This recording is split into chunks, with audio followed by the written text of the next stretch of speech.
इनके लबे रंगी की निछावर थी कि जिसने में बहन ये पूछती है कि 10 मुहर्रम को यानी इस दिन क्या तवा वगैरह भी नहीं चढ़ता, क्या खाना वगैरह नहीं बनाते इस दिनों में? और लोग कहते हैं कि तवा नहीं चढ़ता, चूल्हा नहीं जलता, हंडी नहीं बनती, क्या ये शरन जायज़ है नाजायज़ है? देखिए ये रिवाज तो कुछ हदीस पाक के बिल्कुल ख़िलाफ़ है, बल्कि हदीस का मफ़हूम तो ये कहता है कि जो इस दिन यानी आशूरा के दिन 10 मुहर्रम में अपने घर वालों पे ज़्यादा से ज़्यादा ख़र्च करेगा, ज़्यादा से ज़्यादा उनको खिलाएगा पिलाएगा, पूरे साल तक उसके रिस्क में बरकत रहेगी। लिहाजा मुफ्ती अहमद यार ख़ान नईमी रहमतुल्लाह ताला अलैह हदीस पाक के तहत फरमाते हैं कि 10 मुहर्रम को रोज़ा रखे, और बेहतर ये है कि 9 का रोज़ा रख ले, 10 का रख ले। और जैसा कि मैंने बताया भी है, भी 9-10 के रोज़े दोनों रख सकते हो या फिर एक भी रख सकते हो।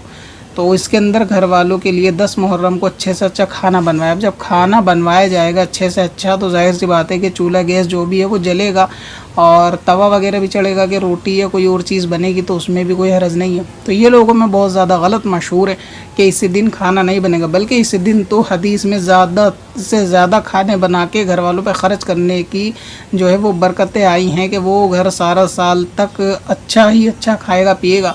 तो इस नीयत से अगर कोई घर वालों पे ख़र्च करता है कि अल्लाह ताला उसको फाके से तंग दस्ती से महफूज रखे, तो वो अपनी कैफियत और हैसियत के मुताबिक बग़ैर किसी से कर्ज़दारी करे बग़ैर जितनी उसकी हैसियत है उसके मुताबिक घर वालों पे अच्छे से अच्छे खाने बनवाए और ईसाले सवाब करवाए, और इमाम हुसैन रज़ियल्लाहु तबारक व तआला की न्याज़ वगैरह कराए, बुज़ुर्गान दीन की न्याज़ कराए और घर वालों को सारे खाना खिलाए।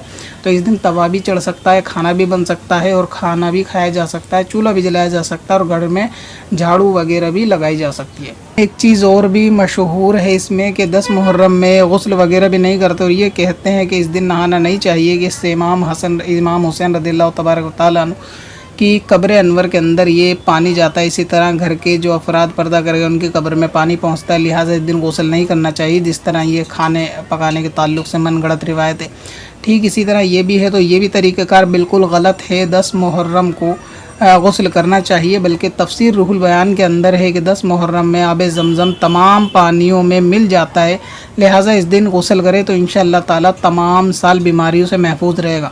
तो इस दिन तो ख़ास आशूरे के दिन 10 मुहर्रम को चाहिए घर वालों को कि अच्छे से अच्छा खाना बनाए। कोई अगर बीमार है शिफा की नीयत से इंशाअल्लाह ताला गुस्ल भी करे और साफ़ सुथरे कपड़े भी पहने, न्याज़ फातिहा का इंतज़ामात करे, तो इसके अंदर कोई शरन हर्ज नहीं है, गुस्ल करना चाहिए कि इससे तमाम साल इंशाअल्लाह ताला महफूज रहेगा। इसी तरह एक हदीस पाक के अंदर भी है कि जो इस्मत सुरमा इस दिन आशूरे के दिन लगाएगा तो इंशाअल्लाह ताला उसकी आँखें कभी ना दुखेंगी, यानी आँखों के बीमारी से वो महफूज रहेगा।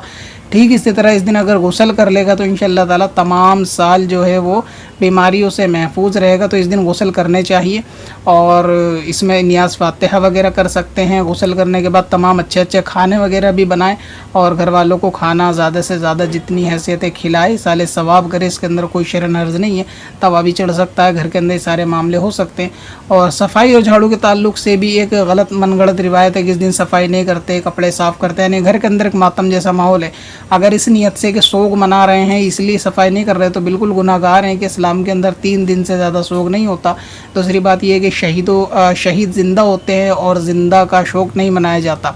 तो ऐसे इसलिए चाहिए कि घर के अंदर साफ़ सुथराई का भी ख्याल रखा जाए, सफाई का भी ख्याल रखा जाए, और इस चीज़ से रुकना नहीं चाहिए कि इस दिन सफाई करना जायज़ नहीं है कि गोया कि हमारे घर में किसी का इंतकाल हो गया। ये दर्ज देने की कोशिश करते हैं, बिल्कुल गलत है और गलत ख्याली है।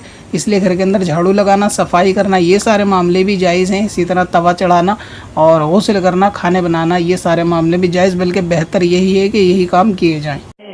पत्थर में हसन लाले पुरनवार